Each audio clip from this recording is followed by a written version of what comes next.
This is a wake-up call for e-commerce brands.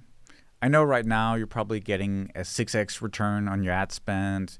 You're trending on social media. The biggest or hottest VC fund has already put money into you. And you probably have the best influencer creatives. You're really just roaring to scale up your business. But let me tell you, you're still going to fail if you don't have control over these three metrics. Number one, your lifetime value. Your customer lifetime value is essential. I'll tell you why later. Your unit economics. And when I say unit economics, it's your gross margin and understanding the different gross margins within your business. And I'll tell you more about how you can calculate that later in the episode. And then finally, your cash flow. These three metrics, these three things, they kill businesses. They are the reason why brands go bankrupt. And this is one of the main ways for you to get completely off track. Anyway, my name is Daniel Chabert, and I'm the CEO and founder of Purple Fire, a SEO optimization agency. Let's dive in to today's episode, and I'll talk about first why lifetime value is so important. Well, if you don't know how much you can pay to acquire a customer, how are you gonna scale your business? How do you set those targets of your CPAs, right? You're just gonna be guessing all the time. This is so important. You need to understand how much a customer will generate in terms of revenue every single year, and how much it will cost you every single time they go back to buying your store. You have to consider that media buying is a game with diminishing returns. There's only one winner, and that's the house. And we know the house, Meta, Google, those houses, they know how to make money. But you may get a 10x return if you spend $1,000 because that spend is really low and it's easy for Meta to go out and actually find people that are interested in your product, right? But if you spend 7 times more, if you spend $7,000 or if you spend $10,000, your ROAS may drop down to 6, 7x, right? It may go down by 30, 40% just by you scaling up your budget. And that is because the smaller audience you have, the colder it gets as well, because the core audience for your product may be 1 million people. And if you have to scale to reach 2 million people, it will be really people that are not interested in your product you're trying to target. Facebook will have to go wider and wider to find people that can buy your product. So it's really a game of diminishing returns, and that is why we need to calculate your LTV. And what is really important beyond your LTV is what I'm going to talk about now, is your gross margins.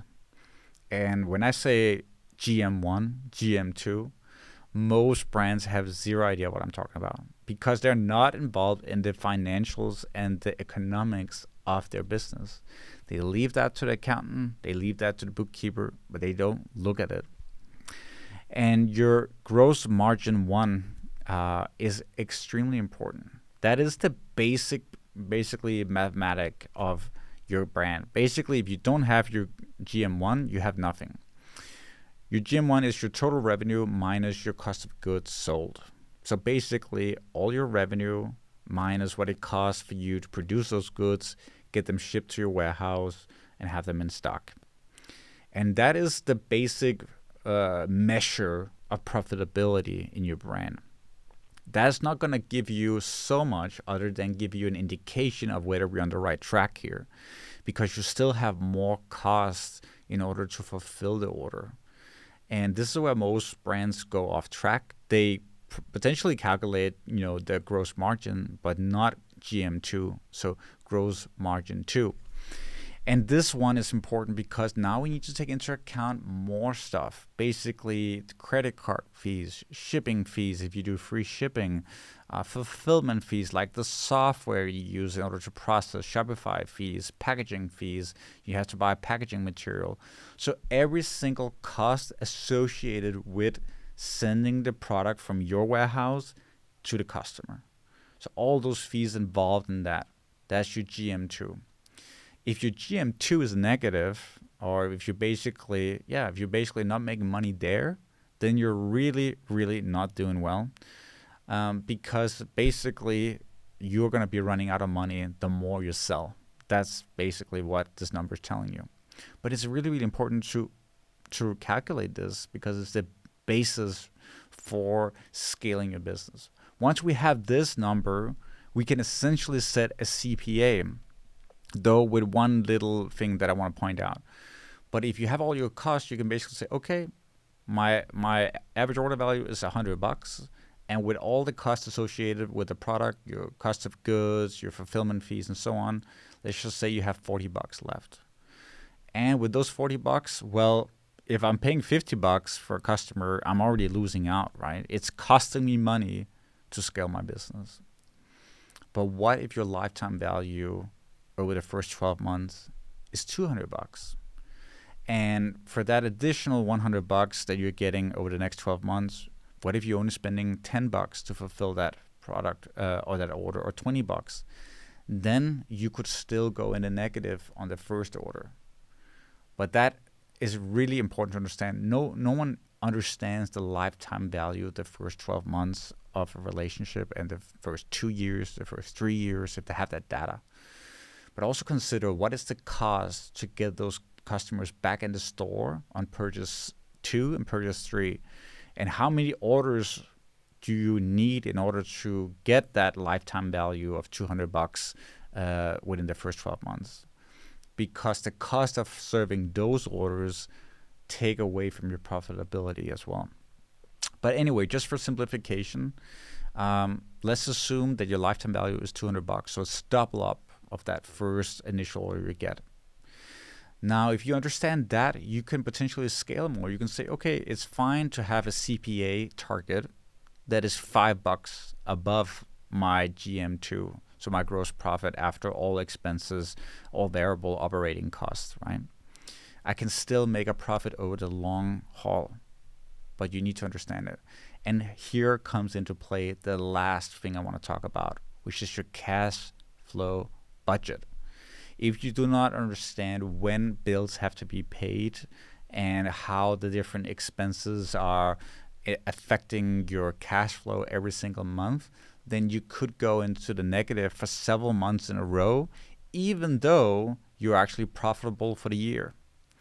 And it also your targets, your sales targets every month will have to be adjusted based on your expenses and cash flow. If you're too aggressive and you only make profitability on the second order, which comes 6 months later, then basically you're going to run yourself out of cash and you're going to go bankrupt. So the cash flow budget is extremely important. Not just your profit and loss every month, because that can be good still, but also when do you have to pay for inventory? When do you have to pay Facebook? When do you have to pay your employees? Typically end of every month and so on. And if you can put in every single date that those expenses will have to be paid, and when you'll be getting cash in, basically understanding the delay from when an order is fulfilled to the money hits the bank account. There's delays with Stripe and so on. That is so important. If this is way too much for you right now and you don't know those numbers, you need to stop thinking about scaling and get back into your finance department, to your accounting, and get these numbers. And I'll tell you, most e-commerce brands, they don't even have the GM2 number. They don't understand the unique economics of their brand, and they're setting these arbitrary goals of like, oh, I want to get to this scale. I want to, do this amount of revenue every single month. Yet they have no idea whether they're going to go bankrupt if they do that. You need to understand your unit economics, and if you do so, you're going to be on the right track, and you can set your goals. You can be aggressive. You can be as aggressive as possible, because you know when you have to pay your bills, and you know when you're going to get that second, third, and fourth order in order to get your lifetime value up, right? So anyway, this was just a really important message. I really hope you will take this into consideration. If you don't have these numbers, you need to get them right now. It might include you completely updating your chart of accounts, so you have that transparency and visibility into your numbers. Anyway, Hopefully this was useful. Let me know if you want more of this kind of stuff, because it's a little bit different than what I normally talk about, but it's so important if you want to scale your e-commerce business.